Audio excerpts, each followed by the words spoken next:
Hi, this is Mrs. Sims. I have a book to share with you from our library. I know that some of you may have other siblings sitting with you today in different age groups. The book that I'm sharing today is actually a 4.5 AR level book. It's called The Ox Cart Man, and it's a Caldecott Medal book, which means that it is a book that has a lot of value for young students, and it was also featured many years ago on a show called Reading Rainbow. I'm going to be reading this today. I know that some of you will have siblings sitting with you, so you can feel free to get close to the computer if you're looking at the computer now. If you need to stop it at any time, you're free to do that. I'm going to need you to really listen up because I have 3 questions at the very end, and you're going to need to really listen to details to be able to answer those questions. This is Ox Cart Man, and the book is by Donald Hall.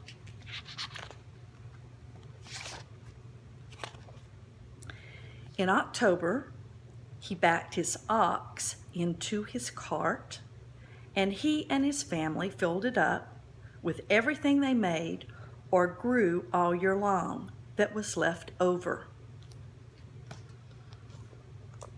So here you see the cart that the family is filling up with things that the whole family has made.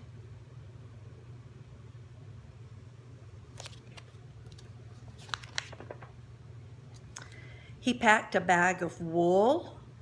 Where does wool come from? He sheared, from the sheep in April. He packed a shawl his wife wove on a loom from yarn spun at the spinning wheel from sheep sheared or getting a haircut in April. He packed 5 pairs of mittens.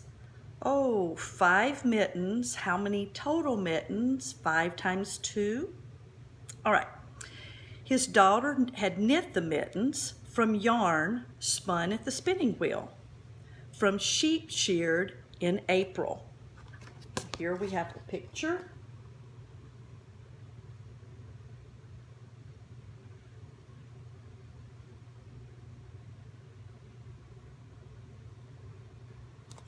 How did we end up with yarn?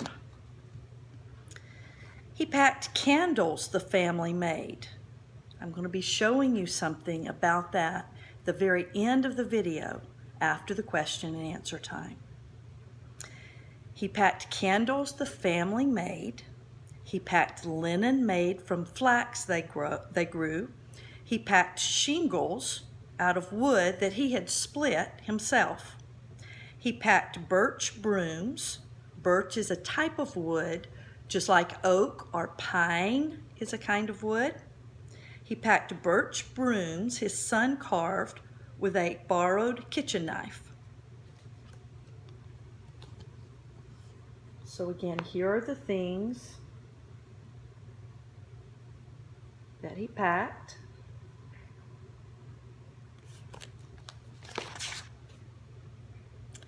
He packed potatoes they dug from their garden. But first, he counted out potatoes enough to eat all winter, and potatoes to be used for seed next spring. He packed a barrel of apples, honey, and honeycombs, turnips and cabbages, a wooden box of maple sugar from the maple trees they tapped in March. Remember what comes out of trees that are tapped.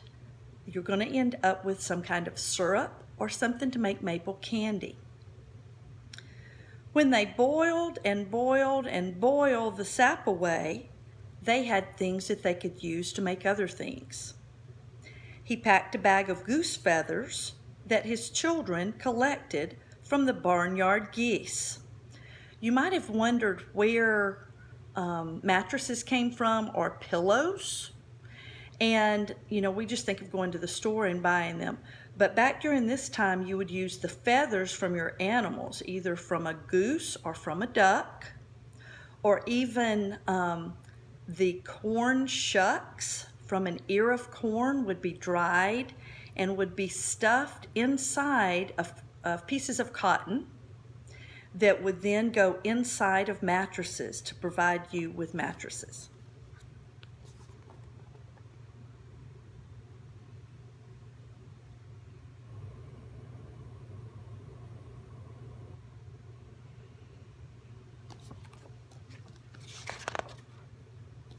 When his cart was full, he waved goodbye to his wife, his daughter, and his son, and he walked at his ox's head for 10 days. So it was a long walk if it took him 10 days to get to this town. He walked over hills, through valleys, by streams, past farms and villages. These are the drawings.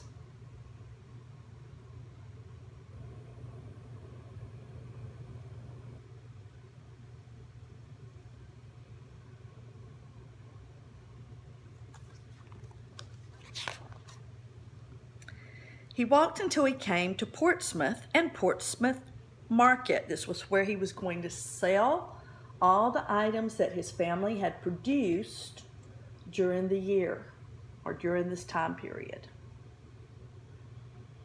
Handmade things. He sold the bag of wool. He sold the shawl his wife made. He sold 5 pairs of mittens. He sold candles, because candles were handmade then. I'm going to show you something about that at the very end of the video. And he sold the wooden shingles. He sold birch brooms. He sold potatoes. He sold apples. He sold honey and honeycombs. He sold turnips and cabbages. He sold maple sugar. He sold a bag of goose feathers.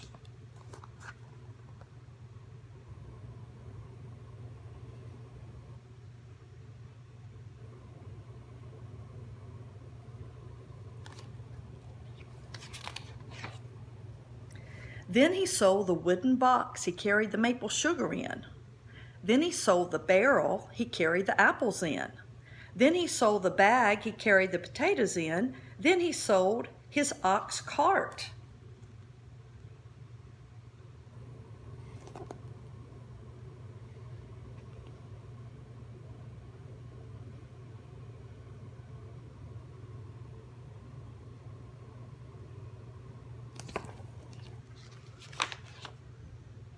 Then he sold his ox and kissed him goodbye on his nose.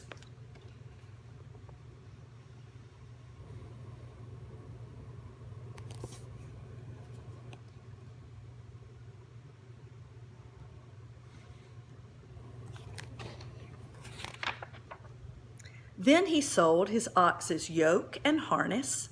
With his pockets full of coins, he walked through Portsmouth Market. So he has the money from all of the things they had made and that they had grown on the farm. He has the money from those items he sold. He's walking through the market. He bought an iron kettle to hang over the fire at home. And for his daughter, he bought an embroidery needle. You're going to see something about that at the very end of this video. He bought the needle that came, And for his daughter, he bought an embroidery needle that came from a boat in the harbor that had sailed all the way through England. And for his son, he bought a Barlow knife for carving birch brooms with.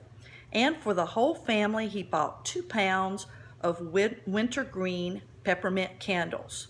Not Skittles, because there weren't Skittles then, but wintergreen peppermint candies. Then he walked home with the needle and the knife and the wintergreen peppermint candles tucked into the kettle. And a stick over his shoulder, he stuck through the kettle's handle and coins still in his pockets.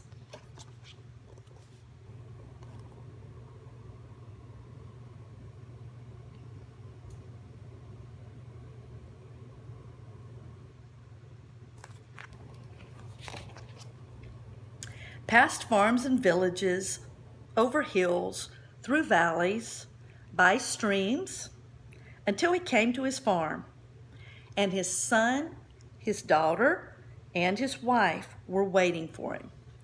Some of you are getting time with your parents in a different way because of this. Thank you for your flexibility.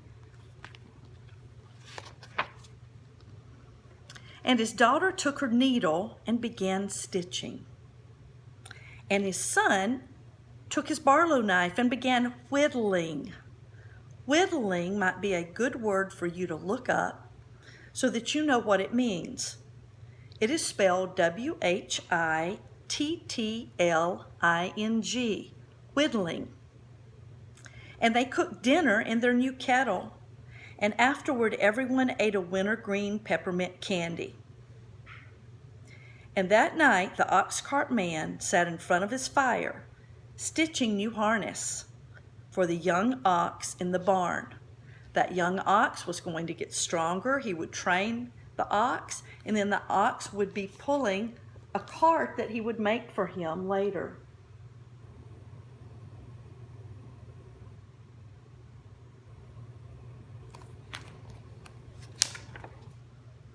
And he carved a new yoke and sawed planks from a new cart and split shingles all winter.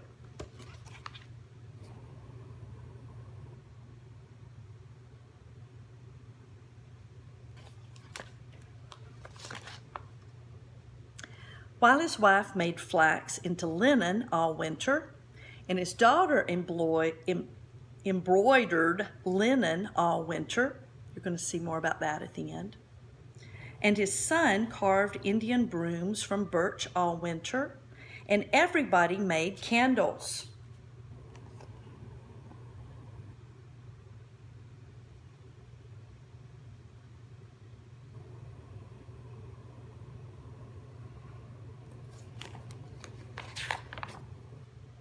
And in March, they tapped the sugar maple trees and boiled the sap down. Here they are with the kettles over the fire, boiling the sap down.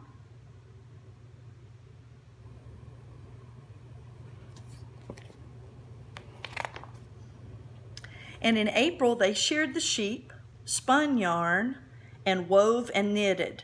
Remember, when you shear sheep, you're giving the sheep a haircut.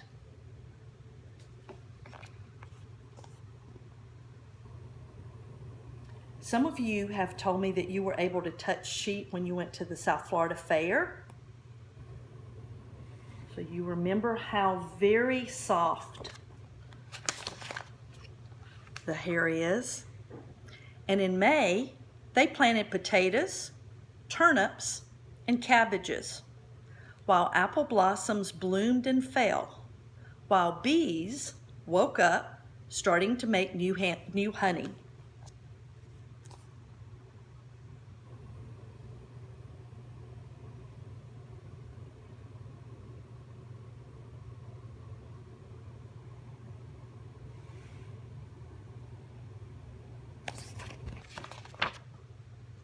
And geese squawked in the barnyard, dropping feathers as soft as clouds.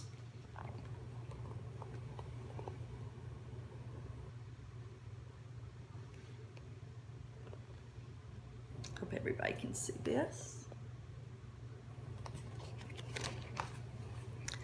Okay, at this time, I'm going to ask you 3 questions about the story that you just heard. If you need to stop this at any time, feel free to do that. These are all questions from the book, The Ox Cart Man, that I just shared with you. Question number 1. Can you list for me 5 things that you can eat that this farm family produced? What did this farm family produce to eat? Can you list 5 things for me? Secondly, number 2, can you list 5 items that the Ox Cart Man and his family made to sell. Particularly, you'll remember the daughter was working on something, the whole family worked on things, the son was making something. Think about that. Again, you can stop this video at any time. Number 3, after the ox cart man sold his things at the market, can you remember any of the things that he bought? Remember, he sold all of his things and he took that money and he bought things in the market before he walked home. What were some of the things that he bought? Okay, you can go ahead and write those down. You may even want to just mention those items to whoever is watching the video with you. If you are a family that has several people at Berean Christian School and you're all in the same room watching this, K through 5th grade, then feel free to share your answers with each other. I'm going to go ahead right now and move this phone over to show you some things at the house that relate to our story.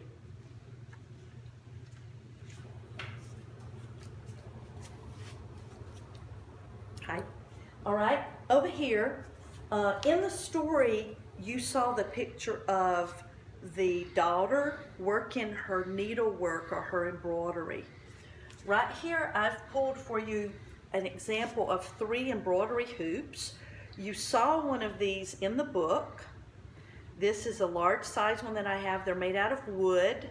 Some of them didn't have this type of metal, really, but they used basically the same purpose of this. So this is a large embroidery hoop. Here is a medium-sized one that you can see, and you can adjust it. You just put your cloth inside of it, and then it comes apart so that you put your cloth over, and then you can tighten it to keep your stitches nice and tight. And then I have a 3rd size, and basically it does the same thing. It comes apart into 2 pieces. You put fabric in it. All right. I also pulled out, just to help you understand a little more of what was in the book, some needles. If we can zoom in or get closer to these needles, these are embroidery needles right here in different sizes. And you'll remember that that was one of the things, in the book that was bought for the daughter so that she could start making things by hand that they would be able to sell later. This is actually embroidery thread, an example of what it looks like. And then I pulled out this is actually a type of needlework called cross stitch that I have. This is one my mom made for me many years ago, and you'll see if you get close, these are just little X's, and you make little X's all over this plain white cloth. And there were many different types of embroidery that were done during the time that the book is talking about. But this is one of them called cross stitch. And what you would do is you would take a piece of white cloth, and you would take a pencil or something to use like a pencil, and you would just make little X's all over it. Many times people used rulers to make little X's so they were close to being the same size. Then you go over the X's with the embroidery cloth so it's covered up. Here's the last item I have for you. This is a handmade beeswax candle. During the time that we looked at in the book, it wouldn't have been quite this red color, although they did use juice from berries to color the beeswax that they used to make the handmade candles. So this gives you a few things to hopefully make the book a little more interesting to you. Thank you so much for looking at this, and I would love your feedback on it. See you later, Mrs. Sims. And this is Mr. Sims helping out Mrs. Sims at home.